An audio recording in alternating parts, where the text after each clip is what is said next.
for me personally, like obviously the environment I work in, I'm kind of one of the only people that looks like me. So I do get a couple of those comments of, oh my gosh, like you changed your hair. I'm like, no, I just retwisted it. Do you know what I mean? So but then I'm like, yeah. Or like, you know, just things that you just don't really expect, but you have to kind of handle them because you are in that environment, being in that space that you're in.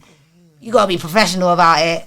You know, you got to kind of like hold back on what you really want to say and just kind of keep it neutral. Has that ever been a situation where you felt that way within, you know, what you both do? What? You sound like you got something there.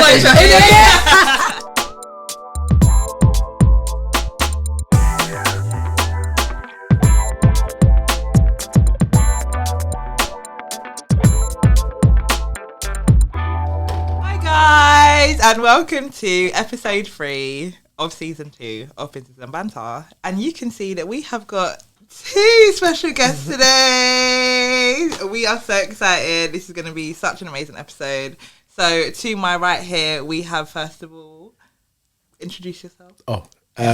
Bhishma. That's my name. And then to our left, we have Andrea. And to my immediate left, we have my amazing co-host, Tara, of course. It's going to be a great episode. I'm so excited. First of all, welcome. Thank you so much for being here. We really appreciate you both being here. I know, Bhishma, you didn't get the memo about wearing black, you know. I'm so sorry. I'm so sorry. Maybe it's a girl thing, I don't know. But again, thank you so much for being here. But yeah, let's go straight into it. Can you, first of all, just introduce yourselves? Tell us a little bit, not too much. We don't want to give away too much sauce, but just tell us a little bit about yourselves and what you do. So I'm going to go ladies first. That's it. So thank you, and thank you for having me. So I am Andrea Corbett. I am aka the Healed Entrepreneur who heals entrepreneurs. Yes, love that. Deep. My name is Bhishma, and I am the founder of Rap Therapy. Amazing. So, of course, we want to hear about what both of you do and, you know, find out a little bit more about, you know, the ins and outs of everything and how you got started because, of course, you know, you're inspiring everyone out there and giving them some gems. And I know you're doing that individually anyway. So I'll start off with Andrea. Talk to us a little bit, first of all, about how you got started. Okay, so I was saying before we all started here that this is actually was a little bit of a triggering moment. We walk into the studio because I actually used to work about 5 minutes from here, and I had one of my worst panic attacks in the car park. So it was like, oh my god, I'm back here 8 years later, but it was cool. We're all good. So, but I say that because that's how I got started. Okay. So sorry. So I got started because I literally had a breakdown at school one day. Luckily, it was after school, and there was obviously no children there, but it was, I call it my breakdown to breakthrough. Yes. So in February 2015, had said breakdown, was on long-term sick leave, advised to use physical activity to manage my health, and one thing led to another. Got a little bit too excited and started bodybuilding, as you do, and that then led me to, and the reason why I got into bodybuilding, because me being in the gym every day was literally my safe haven. And so it was, I actually didn't know what I was actually stepping into, if I'm honest, about when I started the bodybuilding. But it was getting me out of my bed every day. It was putting a smile on my face, and something that I didn't think I was allowed to do because I was diagnosed with a mental health illness. And yeah, it literally just paved the way for me to just paved the way for a new lifestyle. And my first competition, I won the national championships. And I think I actually still hold that title, to be fair. Come on. You know, just saying, it's a drug tested event, and so just say we'll leave it as that. We'll leave it as that. So that was 2015, and despite being on stage in minimal wear, like a bikini, my confidence level for teaching anyway, was shattered. My self-esteem was shattered. I didn't think I could ever go back into the classroom again. I thought the young people were going to make fun of me. The teachers are going to be talking about me. All these negative chatters were going on in my head. I did actually step back into the school, I think it was like September 2015, and after the exams, and it was like, what is this actually all about? It was like I was reading something in a different language. From that point on, I said I could never go back into that school ever again, because it was just so, I don't even know how to put it into words. And so I resigned and couldn't get a job after that, because my DBS made me feel like I was a criminal, because it took so long to come back and to be renewed. But I now see that as the universe saying to me, you're not going back into schools anymore. There's something bigger for you. There's something bigger and better, and something that you can still work with young people, but in your own way. And so I didn't know what that was. So October 2016, I then became the founder and director of Focus on Creating Your Ultimate Self, Focus CIC for short, because it is a bit of a mouthful. And the premise of that is to educate and support young people in about the benefits and importance of physical and mental health. So just basically giving back to the community what I had learned about physical health and mental health, because I went on a journey to find out that why was I diagnosed with a mental health illness? And in the Black community, which we know, we don't really talk about mental health. So all I knew about mental health was some really negative things. And so if we go back a bit, when I was diagnosed, I didn't actually tell anybody that I was diagnosed for months, not even my best friend. Wow. Because I was scared that my parents were going to disown me, my friends, that I was going to be shunned. But that wasn't the case, thankfully. So 2016 started doing that, then picked up other work with young people, became a service provider for local authorities, and then decided I wanted to start working with adults. And because I had learned a lot about myself as I was going along, and then done NLP, then done different minor courses in between that, and then I found something called heart healing, and investigated that. And then luckily at the time, I seen it before, but you had to be a registered hypnotherapist. I wasn't that. So, but when I then saw it in 21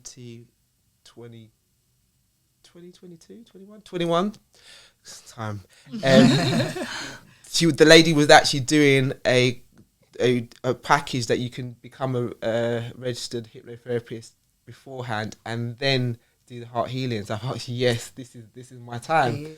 And I had done some work with her before about healing, and it had really helped. So everything that I do because I wanted to do it for myself first and foremost, not even necessarily have it as a job or have it as a service. And so I did the heart healing, and to become a heart healer, you need to do the service. You need to have the sessions. You need to be able to say that you've done the wounds that you go through. And it was so powerful.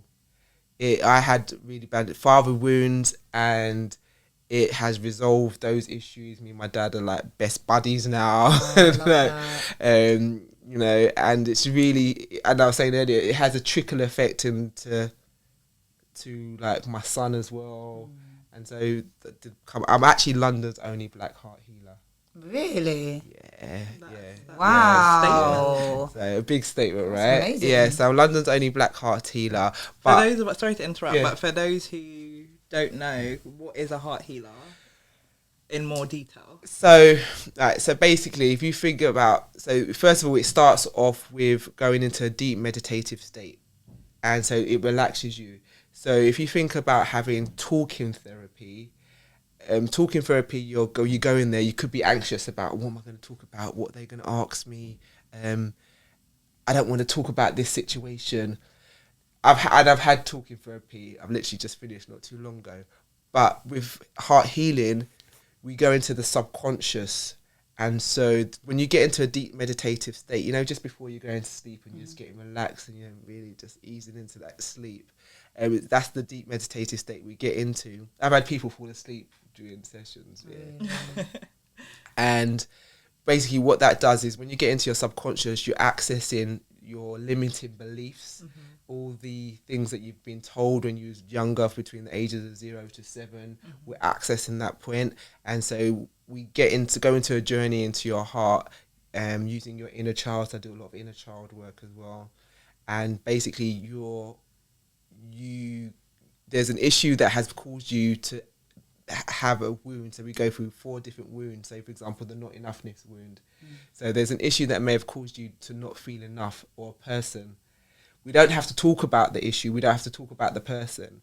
But you then access that moment in time, and then I'll ask you, okay, what do you want to do about that? Like, how's it made you feel? And then the long and short of it, we then use your higher self to think about the positive things that you want to, how you want to reframe that situation.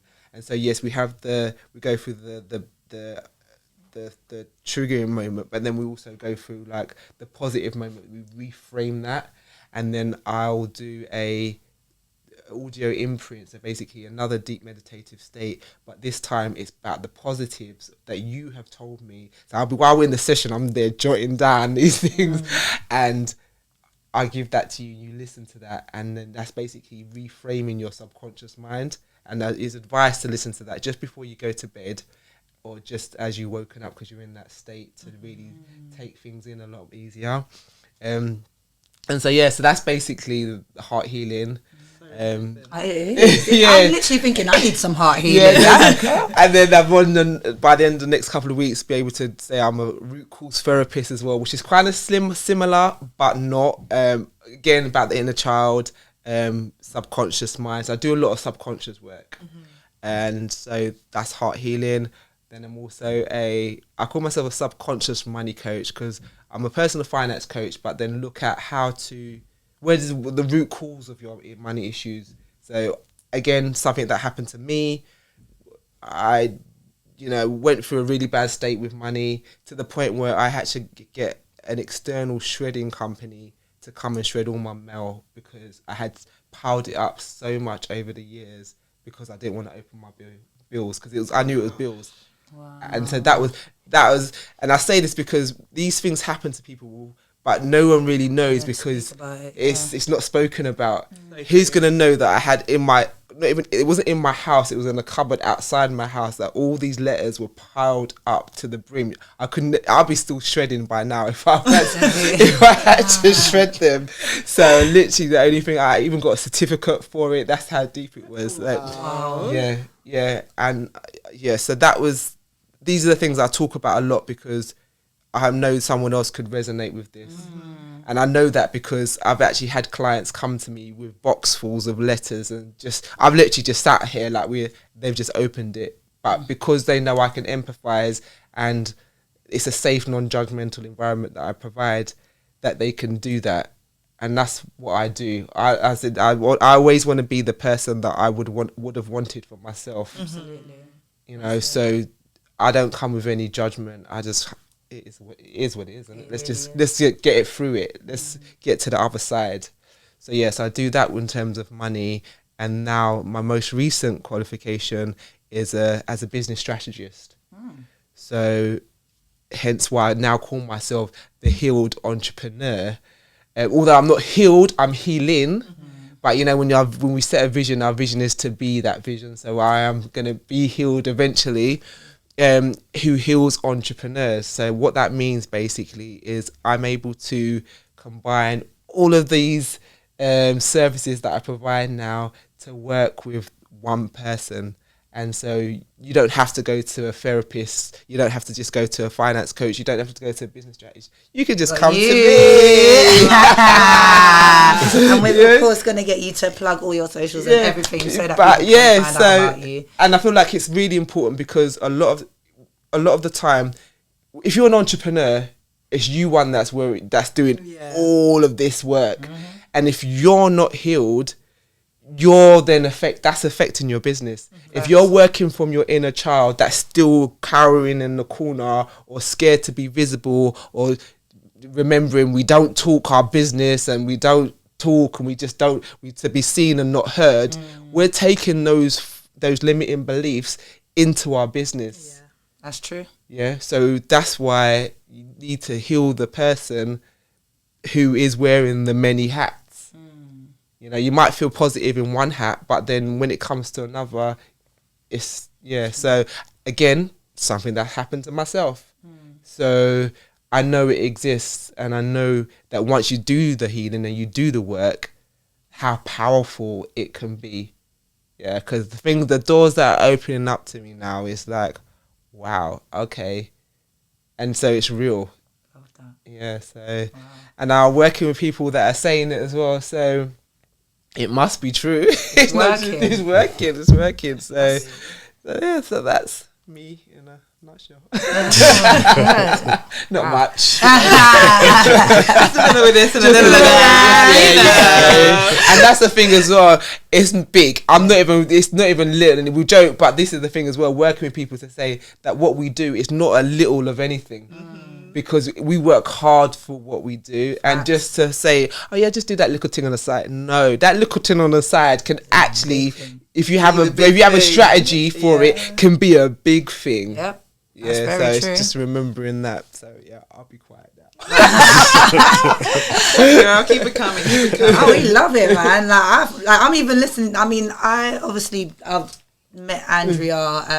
How did I even meet you, Andrea? Was it through Chrissy? Was it through Chrissy? Yeah. It was, yes. So shout out to Chrissy. Yeah. Circle of best friends. Yes, that's it. So one of a mutual friend that we have called Chrissy, she created a group which Naomi is also a part of as well, called Circle of Boss Friends. So it's a community of, at the moment, ladies. There ain't a men in there, but then at the moment it's ladies, and we all have many different hats and many different things that we all do. And I remember coming into that group for the first time, and you know, people like yourself was there, Chrissy. There was not many of us at the beginning. And now I think there's I think it's like 60 or 70 of us now. Yeah. And that group chat is so powerful because there's so many people that do so many different things. And that is even how I managed to reach out to Andrea to say, we want you on the podcast. Like, I know you do a lot of things, and I want to be able to share that with our audience, and also, you know, people that might need to hear this from you. It's important. So thank you for sharing. And then the ironic thing as well, I'm actually meeting with Chloe tomorrow from the group as well. So being in groups is very, very powerful. It is. It's nice. It's nice to have that community of people as well, because even when we just go in there and it's just like, does anybody know this? I think the group chat's probably popping off right now. Probably, as you speak. Yeah. So it's nice to have that community, and this is why we have you here. So thank you. Appreciate that. I mean, Bhishma. I don't have that many qualifications. Definitely not that many. But rap therapy, so if I take you back to the story, like the original story, it was, I guess ultimately it goes back to when I was a bus driver. Okay. So I used to be a bus driver, and I bumped into about 5 or 6 people in the space of a month. And all of these people said to me, do you still make music? And I was like, no, I don't make music. What am I making music for at my big age? And I kind of took that as a sign. Like the last person that came to me said, when are you going to drop something? I was like, I haven't dropped something since I was like 18 years old. And I kind of said, I took that as a sign. I said, all right. And I was kind of thinking about, should I get back into music? Should I not? But that last person kind of pushed me over the edge and said, all right, let me actually make something. And when I was a bus driver, what I used to do is, I was the annoying bus driver that would drive like from bus stop to bus stop. And then when I stop at the bus stop, I'd have my lyric pad there and my pen. And I'd press that button that says, the bus is going to wait here for a short time to circulate the service. And technically what I was doing, I was writing some lyrics. So like, I didn't want to forget the lyrics that was in my head. Yeah. So I'd write those lyrics down on a piece of paper. And I think I was a bus driver from around 2015, 2016. And 2017 came, and what I used to do is, bus drivers get long breaks. So sometimes you might work at 3 o'clock in the morning, and then you get like a break that's like 3 hours in the middle of the day. So I'd go to my house, and I had a home studio set up, and I'd like record stuff there, or I'd shoot like music videos. And what actually happened was, from that I created an EP. And the EP was called Invisible Guidelines in 2017, November 2017. And it was about my area. Everything I rap about is always positive. Or rapped, shall I say. It was always positive, and spoke about my community, my area, the things that people go through. And the whole kind of title, Invisible Guidelines, is based around, like, you're put in a certain area. So I'm from Thornton Heath. Okay. And Thornton Heath, anyone that knows Thornton Heath knows that it's quite a nitty-gritty area. Yes. And the whole kind of surrounding is that Invisible Guidelines is you are given a set of guidelines when you're young from the elders to tell you must go down this path to get out of the area. But actually, ironically, none of the elders are out of the area. They're still in the area telling you what to do. So I kind of realized this, I clocked this, and I said to myself, let me write something about my area, like the whole journey through my area. So it was about, I think it was, if I'm not mistaken, 6-7 tracks on the EP, long EP. And I released it. And I released it thinking like, yeah, I've got a couple of people that would listen to it, maybe 10 people that would listen to it, like, and constantly bang it out. And then like the Metro picked it up. Oh. Yeah, and they were like, oh, we want to talk to you about X, Y, and Z. And I was like, oh, okay, cool, let's talk. So I spoke to the Metro about like the music, and like a lot of the songs that was in that was anti-knife crime songs. And then from going to the Metro, obviously the Guardian picked it up, and then the Advertiser picked it up, and then loads of people just kept picking it up. And I realized that I didn't want to be a musician as per se, because what I was finding is I'd walk down to Primark and it's like someone's stopping me and wants to talk to me. I'm like, I don't know if I'm that social. And what kind of came from it was I sat down with my older brother in a coffee shop. So I said to him, look, I want to start a business.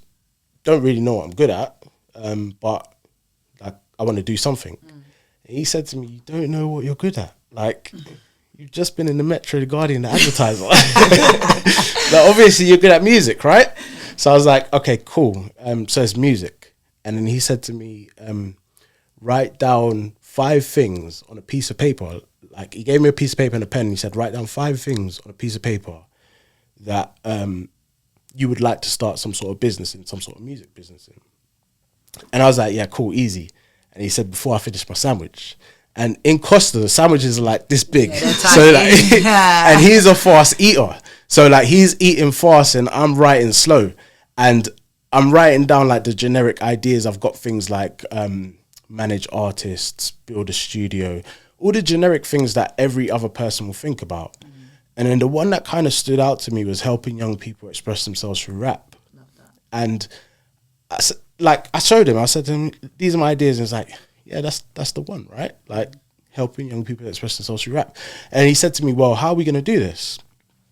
I said to him, you told me to write the ideas down. Like, I have no clue. And bear in mind, like this all kind of comes back to Invisible Guidelines. Like in order to get out of a certain area, you're always taught music, sport, or drugs. And it's like music, yeah, that's what I was kind of doing. And obviously you have the guidance of your parents who kind of tell you, well, there's other options, but when you're young, you don't really want to listen to them. When you're involved in certain, like around certain people, you also don't want to listen to your parents because these people, you can see they're getting money, this, that, blah, blah. So he said, all right, how are we going to do this? I said to him, I don't know. And he said, well, maybe we should start targeting schools in the area. And I said to him, okay, and say what? And he was like, and the progress, like the journey has been so crazy because from 2017, if I was honest with you right now, I'd tell you that like the way I wrote emails in 2017, the way I write emails now are completely different. Yeah. Like I would approach a school as in like, yo, we got workshops. Do you want us to come there? Mm-hmm. They'd be like, who are you? No. Like, why are you talking to us like this? But it got to a stage where I actually had to send emails to my brother. I said to him, yo, I don't think this is working. Can you check this? He'd tell me, like, this is not how you send emails. And he'd, like, edit them and I'd have to read over them. And I'm a quick learner, so I'd read over them and I'd be like, all right, so maybe this is what I could change in my language and my tone. And then there were the other developments, and I'll get to how we kind of got it kicking off. There were the other developments, and it was like, if someone's doing something similar in the area, is it beef? Like, and I'm like, at first that was my mind state. It was like, right, cool. So you're doing something similar. Do I have to take you out? And it's like, it's not the way, especially when you're talking about business.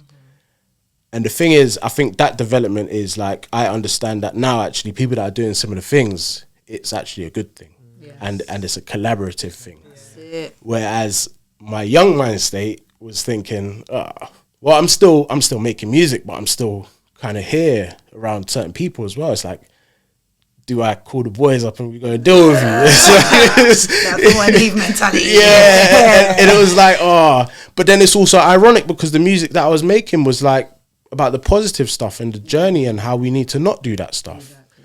So my mind state also needed to take that shift, and it has taken like a massive shift over the last few years. But ultimately what we did, we sent out like a bunch of emails and everyone said no. Like everyone was like, oh, you should change the name.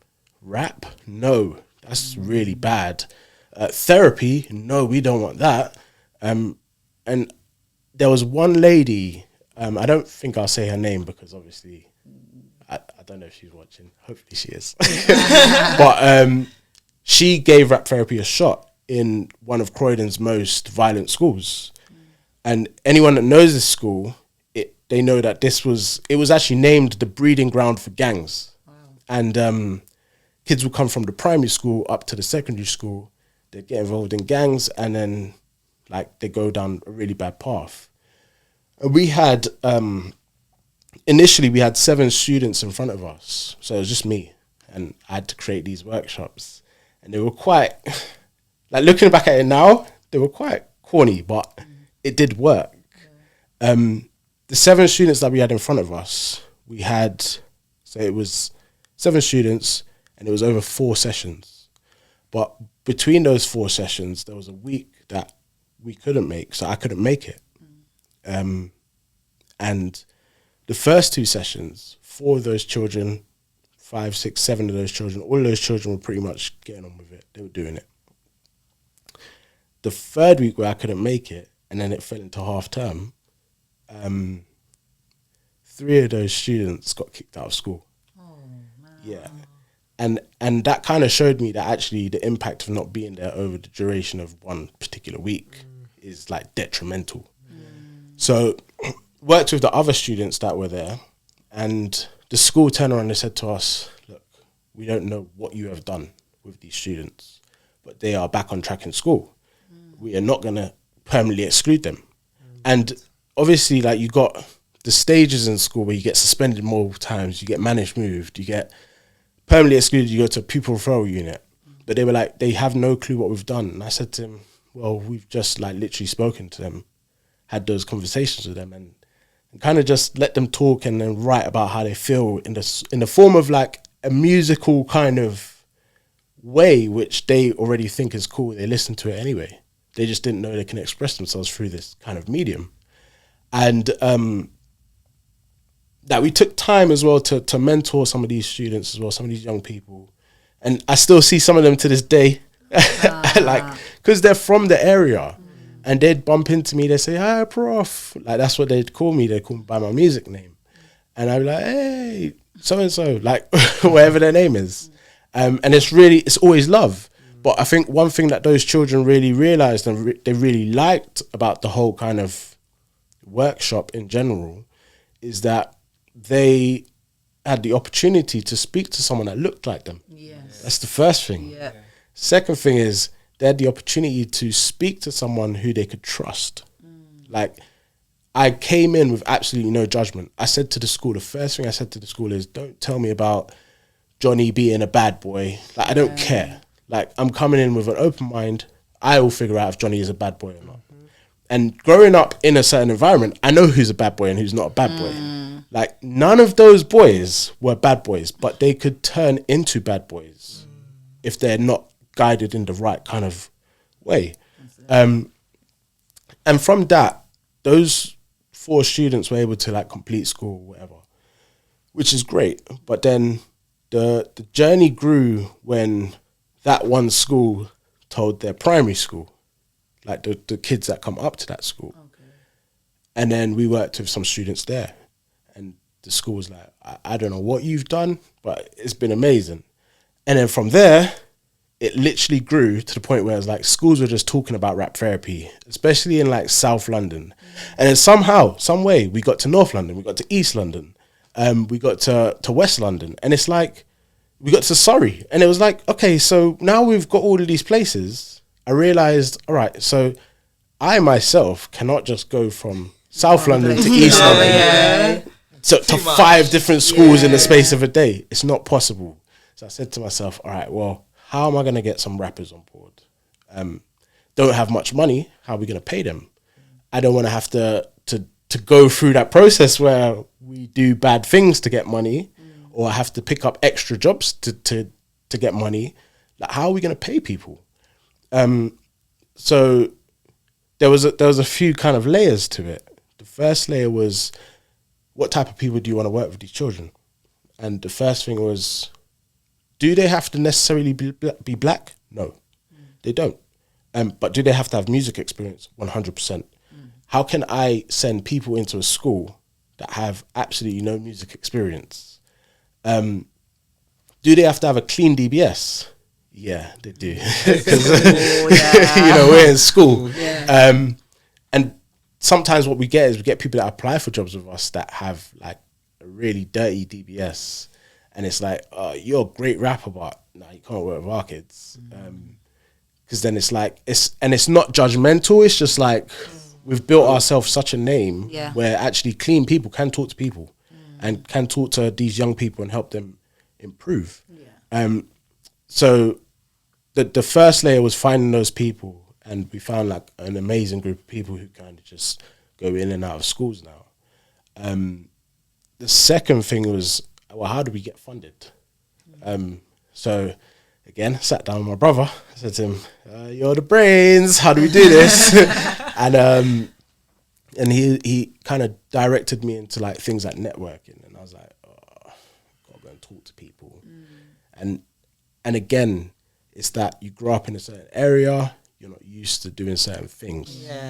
Especially when smart casual to people means like chinos and a shirt. Smart casual to me means ripped jeans and a t-shirt. And like I'm going to these networking events and I'm like, it's not really making no sense. Sometimes I'm in these networking events and I feel a bit like out of my comfort zone. Like I've only spoken to one person. I'm not gonna continue speaking. I'm gonna go home. And that happened a few times. You'll get used to it. But there was a company called UNLTD, and they heard about what we were doing, and they were like, how about you try and apply for like one of the fundings for us? I was like, all right, cool. So we did that, and we got the funding. Nice. And then just from there, it was like every single year, if there's some sort of funding, they'll always say, have you thought about applying for this with us? And that's kind of grown into things like Big Lottery Fund, like other funds that kind of allow us to keep moving forward and progressing and building our name. So yeah, we've grown. We've worked with, I think, over 7,400 young people. Wow. Yeah, within the space of just over 5 years. That is A big impact. that is amazing. Trying to ting. Yeah. It starts with the youth though, isn't it? That's Like, it. it has to start with them, and that's amazing. Like for both of you, like you're doing so much to impact the young minds, because I think that's so important. Definitely. It is, because they're the future, isn't it? I know it sounds like, cliche, but it's true. It's true. Because once you start by impacting the young minds, then they will then grow up and impact the younger minds, and it just becomes a positive cycle rather than a negative one. You want to be the change that you see as well. So wow, I'm literally sitting here and I'm just like, I feel like we're just in the presence of people that are doing such great things. Like, do you know what I mean? I'm just in awe of listening to both of you. So like, thank you again for sharing. Like, I mean, you must have worked with so many different types of people. I'm sure it must be challenging as well, like with some of the people that you have worked with. And I mean, as you sit here, you both sound so positive. But I'm sure there's been days where you're thinking, oh my God, do I even want to go back and do this? Or do I even feel like, this is the right thing to do? What is it that keeps you going? I'll start with you, Andrea. That's what I said. My why is because I know what I needed. Sorry, I knew what I needed. And so I just think back to what I was like and who I would have wanted back then. And so that's my why to keep going, because I know that it is really helping someone, really helping them. And the space that I was in wasn't a nice space. And I didn't talk about it. And like I said, it's something that we don't talk about enough, that mental health it doesn't discriminate. Mental health will get anybody regardless of what end of the spectrum you're on. And I always still get people, oh, I wouldn't have thought that about you. Why wouldn't you think that about me? What is it that what am I supposed to look like? And even when I was going through it, it was a case of, are you sure? What do you want me to do? Walk around, because my hair was kept and I was a kept person. It doesn't mean anything, And that's the thing, we judge based on what people look like. Unfortunately, just like we were saying about going into looking formal, what your formal is, doesn't that? And I always say, what I look like, or what if I want to wear a hoodie doesn't mean that affects what's in my head. I know I can coach you, I can work with you. I don't have to dress a certain way to, And so so going back to your question, my why is I know what people would want based on what I would have wanted, and that's how I base it on. Maybe not the exact same thing, but because I wear the different hats, I'm sure there is elements of the work that I do that keep me that people would want. And plus, it's about breaking those generational cycles, and that's the main thing that I really want as well. I've spoken to my mum and said, you may hear me say things. It's not a dig at you. It's nothing to do with how you brought me up. We've had that conversation that this is how we make change. We can't keep staying in the same environment and not talking. Even with my son, I probably know a bit too much, but I think I need to know that one. But it's about being open and being honest and just evoking conversations and saying I love you, and not just, but you're not saying me love you. I need to hear it. I want to say, my son hears it all the time. Do you know what I mean? So it's just those, and when you're working with young people, it's being that example of, and a lot of the young people that I work with are primarily black and brown young women and girls, and so they, being that role model as well for them. So because I work on a spectrum of ages, it's just being the role model and just trying to be there for people. But for everything is about providing that safe, non-judgmental environment, regardless wherever I am, whoever I'm working with. So my why is just because we need it. We need to be talking about mental health. We need to be healing, and we just need to just know that it's okay not to be okay. Absolutely. Remove that stigma. So, and it's not something that's never going to go away. Like earlier in the year I had a bit of a dip, but I knew what that dip looked like, and I was able to go and get it rectified. And so, and I talk about it because, again, I talk about my money issues that I've had, because that's another thing we don't talk about. I'm good. We look at driving around and this and that, and reading. You're not good. Start trying to front. Start trying to front. And so just making things normal, and just got to start somewhere, right? Facts. Definitely, 100%. Bhishma. Hello. So I think if we talk about rap therapies, why it goes back to invisible guidelines. Like, if no one's going to go into the school and tell you whose guidelines you're going to follow. ultimately, I've had friends who have ended up in jail, ended up in mental health institutes, and they've always told me, if I had this when I was younger, I would not have ended up where I ended up. Love that. And I think that is so powerful. Like for someone my age, even a bit older, to tell me like, I'll keep going, even though they're in a mental health institute, like not 100% there, telling me that actually if I had this, I'd be okay. That's like quite deep, because you look at some of these children and you're like, man, I can't envision you in the future in a mental health institute or in prison, because you're such a small human being. Like you're not like you're an innocent human being, even though you might do naughty things. You're still quite innocent. And I think it's information, isn't it? It's having those conversations with children that actually sometimes, like if you think about it like this, when we were younger, all of us in this room, when we were younger, there are things that we went through that we did not think that anyone in this whole world has gone through. Yeah. And I think there's not been one thing that a child has told me or anyone in my team that we haven't had a solution for, or given them a similar scenario or conversation about what has happened in the past. I remember there was this child, and he told me about how he's got beef with these people, blah, blah, blah, and that's why he carries a knife. I said to him, okay, cool. So you pull that knife out, what do you have to do with that knife? And he kind of was confused about the fact that I've asked him this question. I said to him, well, you pull the knife out, what do you have to do with the knife? And he couldn't answer the question. I said to him, if you can't answer the question now, when you pull that knife out, you're not going to know what to do with it. That's it. And I shared this story with him and he said, oh, my friends will have my back, blah, blah. I shared this story with him when I was in school. I said to him, when I was in school, I was in like year 8 or year 9. I had like an online situation. Do you remember Bebo? Oh yeah. Yeah. Throwback.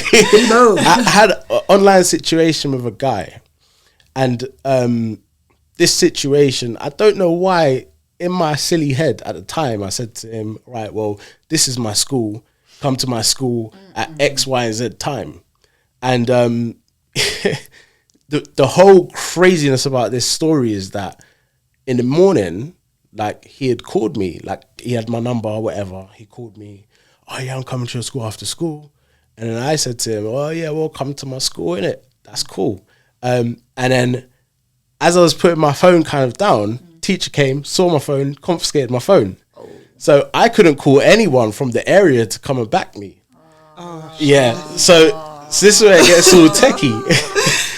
And the whole day was just a shambles. I got kicked out of maths. I remember this day vividly, because the maths classroom, like you sit in the maths classroom, and where I sat, it was by the window, and you could see the alleyway that you have to walk down through school afterwards, and this is where these boys are going to be waiting for me. So I'm looking down this alleyway like throughout maths, and I'm thinking, oh, I ain't got my phone. I'm dead. And like I was literally thinking, I was like, I'm dead. And this is not even, so I think at this stage, if I'm not mistaken, my older brother had finished school, so he wasn't in the school with me. So it was like, it was 8 or 9, and it was like, oh, well, I can't even call him. You know, and I was thinking to myself, well, what am I going to do? I told all the man them in the school, oh yeah, there's guys that's coming after school for me, blah, blah, blah. A couple of them went to the design and technology classroom, got some hammers. I don't know where this was going, but what was really funny about it is at the end of the day, I went to walk down that alleyway. And none of my friends was with me. It was just literally me and 2 of my boys. Everyone else that grabbed the hammers, I don't know what they did with those, but they went the other way outside the school, the way they wasn't supposed to go out, to avoid these guys. And like you literally look down the alleyway, and these boys were like Crips at the time. So there was just a bunch of guys in blue. And it was like, you're looking down the alleyway, you see a bunch of guys in blue, and there's us. We wore green uniforms. We're just in green, there's a few of us. But then we're walking, and then the head teacher, he was like, stop. They had like radios back then as well. Yeah. So he said some silly thing on his radio, and then like loads of the teachers came kind of rushing out. It was like some sort of code. and they kind of created a blockade until the police came. But what I found out later on is that I thought me and this guy were going to have a little scuffle and it would have been done. But I found out that he actually had a strap on him. And that's what's the craziest thing about it is like we had hammers and chains and it was like they had a gun. It was like, well, if I had got down the alleyway, what would have happened? You know? And it was like, it was a bit like, oh. So this child, the one that I was telling you about, his friends will back him. The whole purpose of that story that I told him as well was that actually the people that you think are your friends now, they're not your friends. They'll run at the first sight of danger. And I think those relatable stories, so whenever we as Rap Therapy hire people as well, we ask them, what's the most difficult time in your life? Like, tell us about something that you found difficult. If a child came to you with X, Y, and Z as a situation, what would you tell them? And if they give us like a relatable story, we're like, you're the guy. We need you. Yeah. Or you're the girl. We need you. You know? Because actually, that is way more impactful is those stories to share with the kids. Yeah. That's so interesting because my next question for both of you was going to be something along the lines of that. Was going to be, what's been the most difficult time in your business so far? Because we all have good and bad days and business is great, but sometimes it can be hard. So there will be days where, you know, you may feel like giving up and you know your why, but on top, other than your why, what is it that you do to keep going? Is there something that you do maybe like gym or something that is like, okay, today's not a good day, so I need to do this today? What keeps you going through those difficult times in your business, or what has kept you going? Well, as you mentioned, the gym. So for me, it is going. Now I've lessened my time. Now I've got to the stage where I can relax, not knowing that I have to be at the gym like 5 times a week. So it's probably about 3-4 times a week now. Sleeping, just that is my reset. Like I will just say, do you know what, Shah? Tomorrow's another day, or even maybe tomorrow. A couple of hours is another like reset.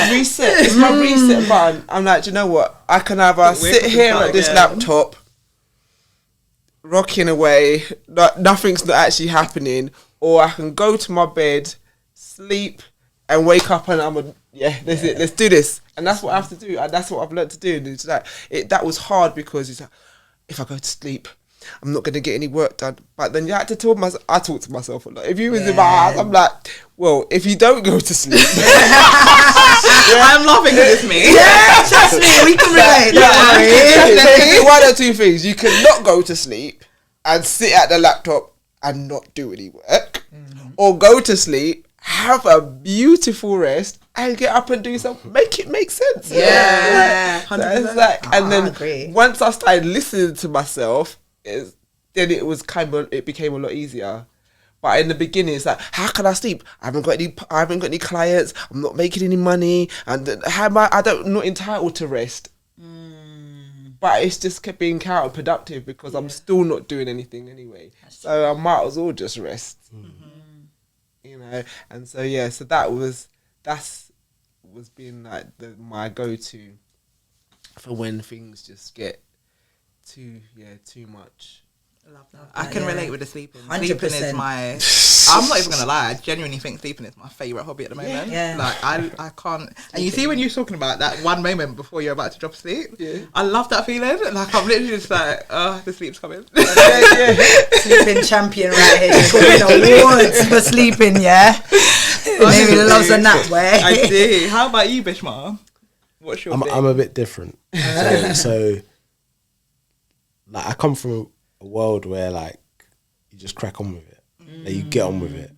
It is what it is. Like we all have hard times. We get on with it. But what I have learned to do over these, I would say like this last year, is if it's not on my to-do list and you hit me up with a problem, you gotta wait till tomorrow. Oh yeah. Yeah. Yeah. Because actually, I think what happens is my to-do list will become 2 pages long when actually it just needs to be that half a page, which I have originally written down, and everything else can come after that. But I am from a kind of like world where two things. Like, we crack on with it. If you don't crack on with it, no one's gonna pay your bills for you. You know. Yeah. So it's like you have to get on with it. But I think like downtime, I do things like watch movies. I love Lupin. I've been watching Lupin, the new series. I don't know if you've watched it. Yeah, I haven't seen the new series. You're missing out. Don't know what you're talking about. Don't watch any TV over there. But also, like, I'm not a big fan of the gym, but I used to. But I think that's because I went to the gym from when I was like 16 all the way up to like 20 something. I was like, oh, this is boring. But like, I still play sports, so basketball, football as well. Not that great at football, but I try. As long as you enjoy it. That's it, exactly. It's all about the endorphins. That's it. Well, however you get it, get it in. That's it. Yeah, absolutely. I mean, of course, we've spoken so much about the hard times and, you know, a lot of the things that have gone on. And what about things that you have kind of like found like a bit alarming, like in the sense of, have you been in a situation where you're just thinking to yourself, that is wild? Like, I know you, of course, must have. And even for yourself, Andrea. And it's only because I know myself and Naomi, like, when we first started this podcast, a lot of the things that we've been through in either the work environment or even in like our own environments, we were thinking, wow, like, that is absolutely, I never expected something like this to happen, or I never expected someone to say these things. Even in the environments that you're in, obviously we're both kind of like corporate. So there's certain things that we've been like, you know, someone said to us, like whether it's management or whatever, and we're just thinking, raw, like, how you gonna say that? That's crazy. So like, have you ever been kind of stumped at something that someone said to you that you've been like, I actually don't know how to address this situation? Like, for us, I'll give you an example. I think for me personally, like, obviously the environment that I work in, I'm kind of one of the only people that looks like me. So I do get a couple of those comments of, oh my gosh, like, you changed your hair. I'm like, no, I just retwisted it. Do you know what I mean? So, but then I'm like, yeah. Or like, you know, just things that you just don't really expect, but you have to kind of handle them because you are in that environment, being in that space that you're in. You got to be professional about it. You know, you got to kind of like hold back on what you really want to say and just kind of keep it neutral. Has that ever been a situation where you felt that way within, you know, what you both do? Wait. You sound like you got something there. But I'm like, bruh. It's a bit like, tricky. right, how do we do this? Like, so we don't like. Listen, this is an open platform. No, it's not even that famous. Yes, exactly. That's Okay, yeah. Just in case. I mean, keep it as PG and as it's not even as PG. Previous clients only. It's fine. I know. Because I wear different hats, so it's not even necessarily about clients per se. It's just been some environments that I've been in that have not taken on board the fact that I'm trying to word this right. Take your time. We've all got to be strategic with it. Yeah, exactly.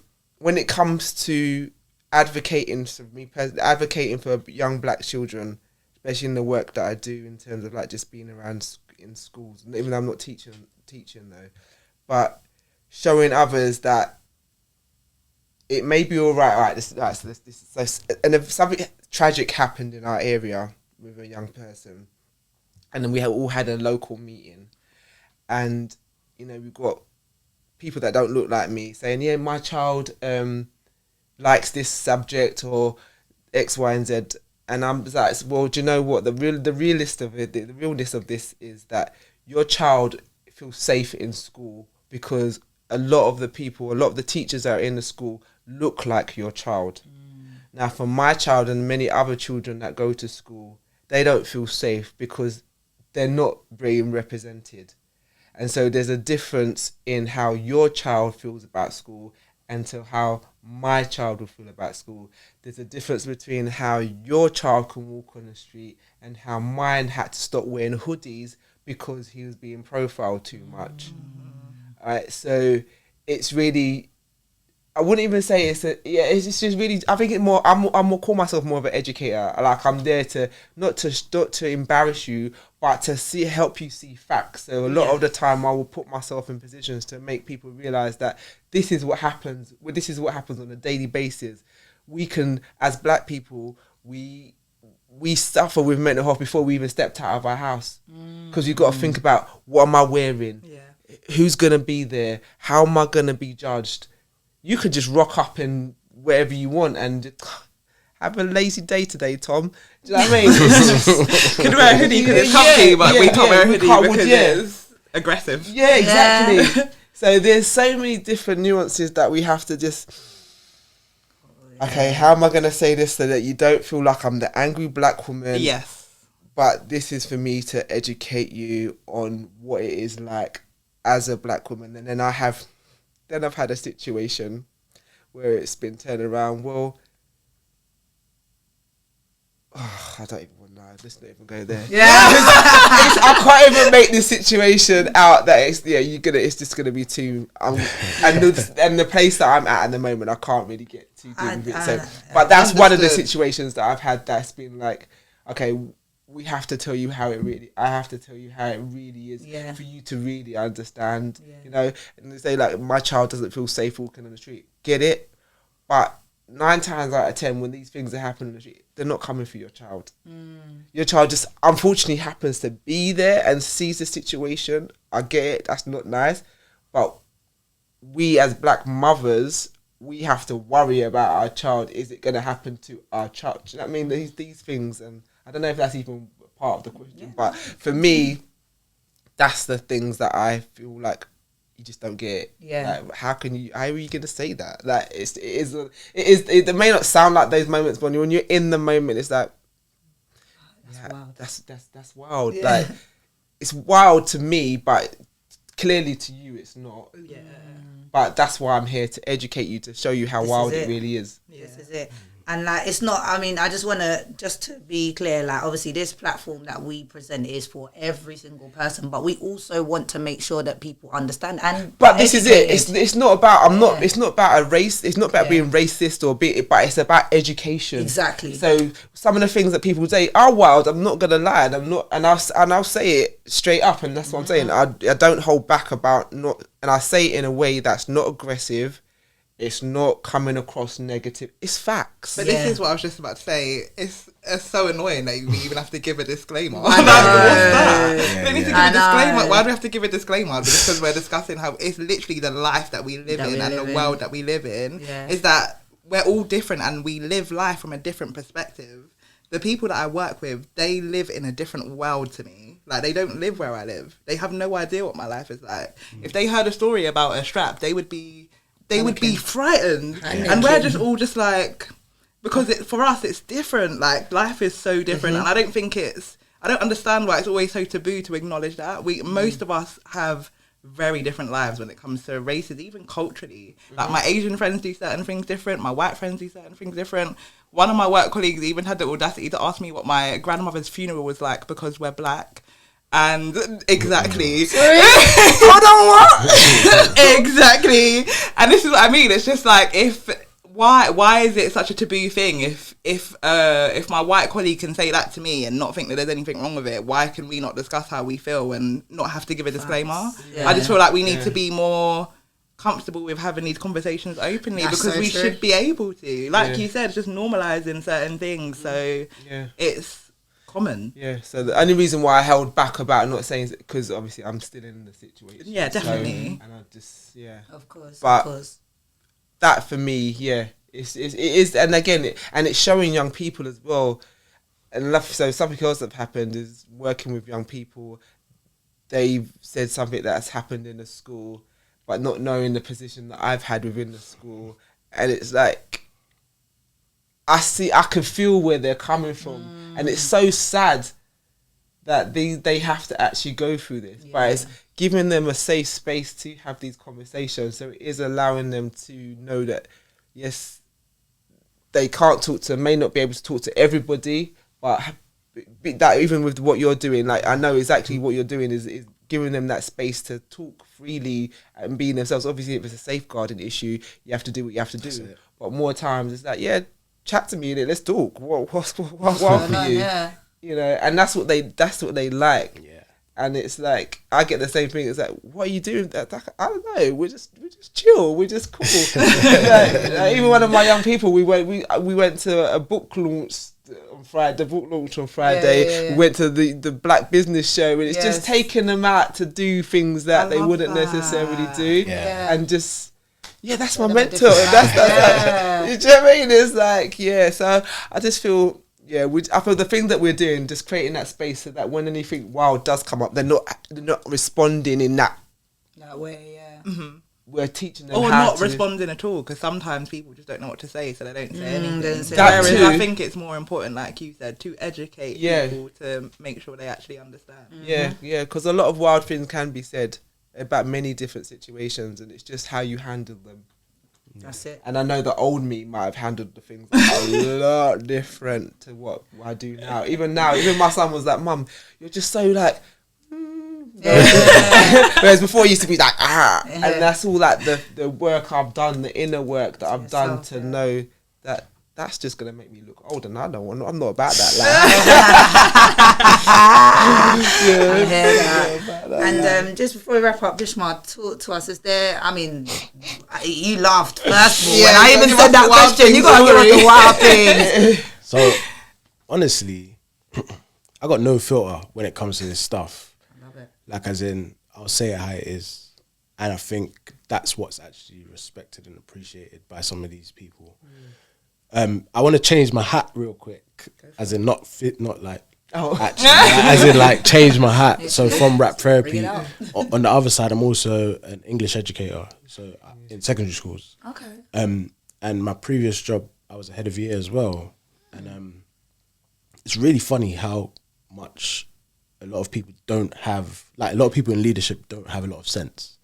And you're laughing because you know it's true. You're laughing because you know it's true. Like, how dare you? like I worked in a really, let's call it a violent school, and it was violent. Like, as in, people are throwing each other on the canteen tables, punching their faces, that's crazy. Chasing each other around with knives and crap.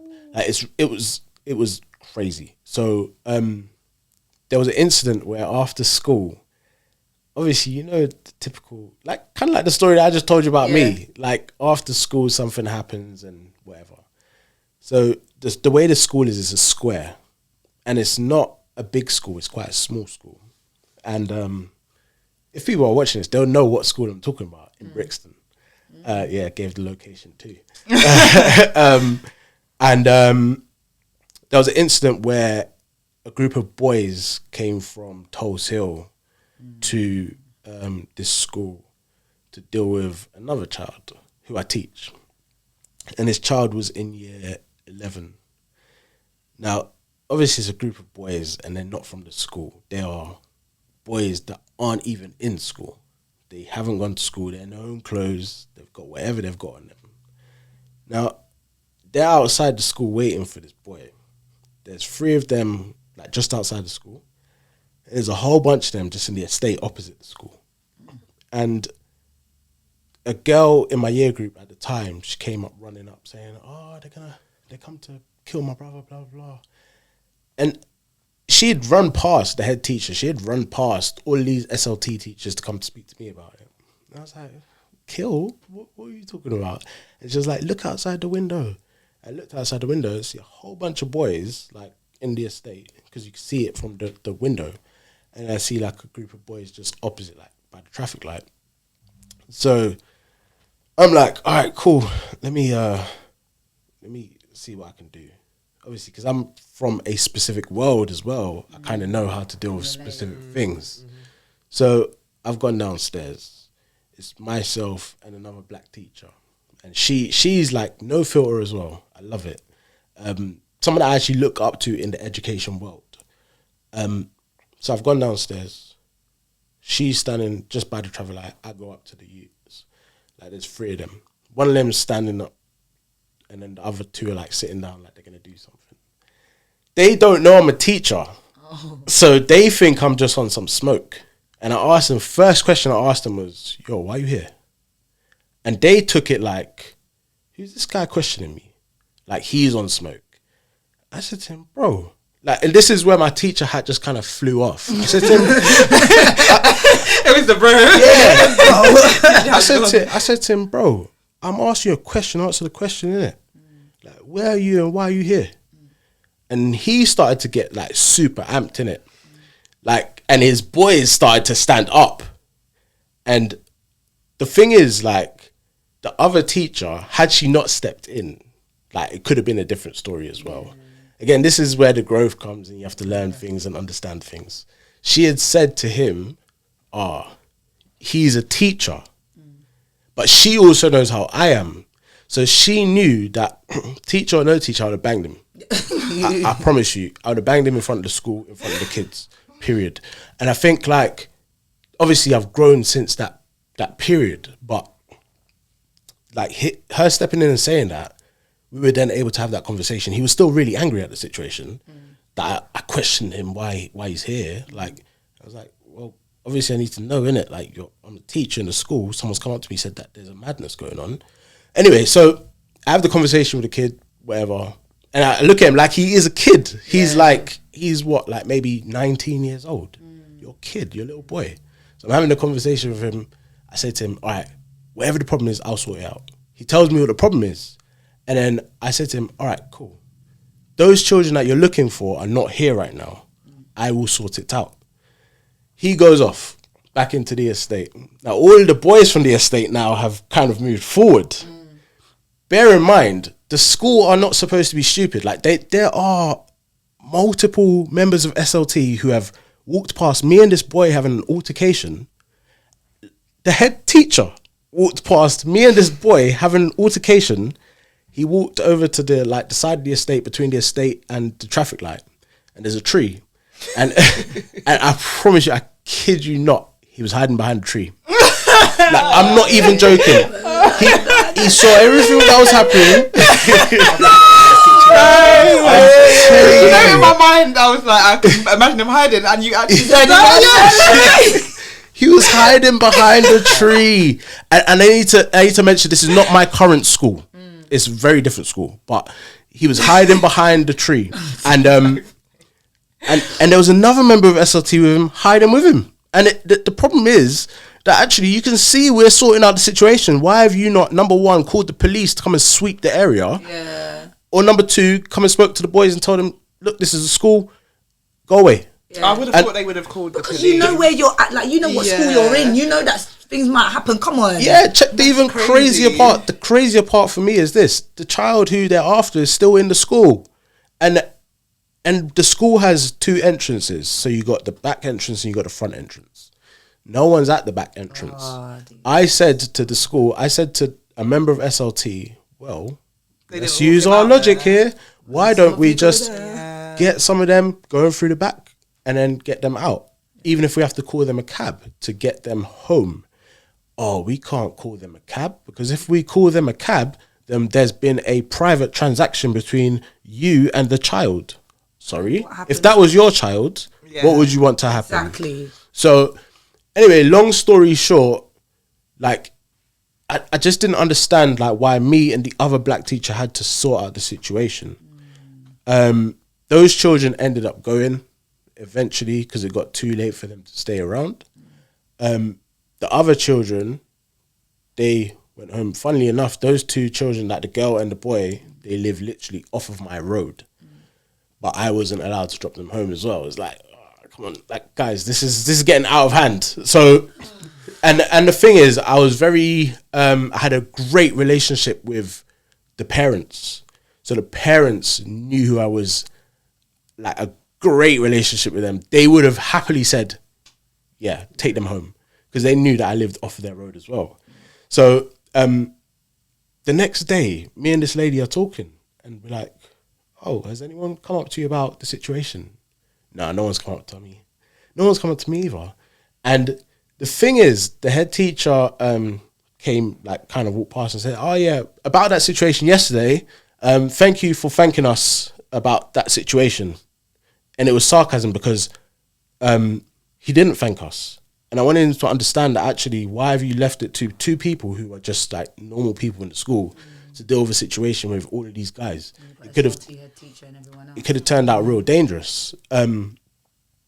But I've also realised like that there's a lot of people in school that don't care about the children. Yeah, you know, that's what comes from your story. Yeah, that's what I was gonna say. Out. It's it just sounds like it's just everything's about the rule. My man's hiding to save himself. You know, like, no one, because things like that happened in my school. But same thing, we had 2 entrances. Like I'm not gonna lie, if something popped off, you knew that you had to take the other entrance to exit, 100%. or the teachers. You're not. There were days we weren't allowed to leave school because they locked off the school gates because there was people outside and they said you can't. You're not allowed to go. But I think it's important to have people like you guys, and that's why we're grateful for you guys that are there that actually care about these children, because they're this people's lives. This is it. This is why I do the work. Children. Now I'm a chair of governors because it's like there isn't a lot of black chair. I know people are like, why should you keep going on that? Because it's just facts, especially in those places and the spaces where I sit on the GDC board, which is the exclusion boards, and we know it's facts, figures that, you know, the black students are higher populated students that go to the GDC boards, and so you need people like myself who are able to be a voice for them and say, but that doesn't seem. I've actually overturned a GDC before because purely because there wasn't enough evidence. But it was, admittedly, it was a young child of colour. But it's these spaces that we need to be in. Yeah, I agree. And I know I do so many things, but I'm a chair of one board and then I'm a governor at another. Because it's just, if I don't do it, if it's not being done, who's going to, you know, it's just going to be left up to the same people that my story, that don't understand. Yeah. Who are making the decisions. That's it. Honestly, there's just literally so much, and I feel like we could talk for days. We can just you guys are literally so amazing. Like, this has been such I was on the verge of telling a story similar, but I thought, you know what, let me just... I feel like we've learned so much from both of you, and honestly, I literally feel like we could do a whole nother hour, but we don't have enough time. So we will most definitely have to get you guys back here at some point, because 100%. You guys have so much to give, and I'm so grateful for you guys being here. So please do plug yourselves, starting with Andrea first, let the people know where they can find you. So everything is my name, so Andrea Corbett, 2 T's, and Instagram, mainly on Instagram. Need to get over to LinkedIn, and my website is andreacorbett.com. Amazing. And Bhishma, where can the people find you? In Thornton Heath. No, I'm ready for